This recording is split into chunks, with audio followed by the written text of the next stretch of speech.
เมื่อนี้น้องเต่งจะเล่าให้คนฟังว่า500 บาทแลกเงินกีบได้เท่าใดเนาะเมื่อนี้น้องเต่งเอาเงินบาทเนาะซึ่งเป็น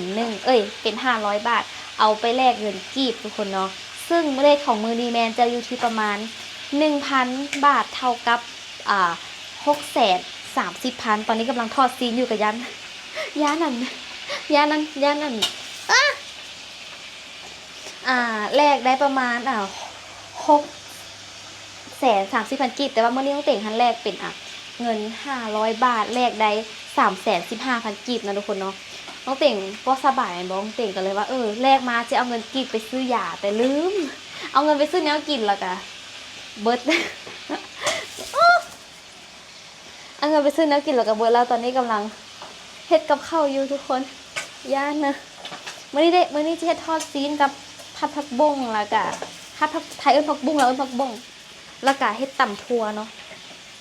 ยานน่ะยามันถึกมันกระเด็นแฮงเพราะว่ามันมีน้ำมันหมูนำทุกคน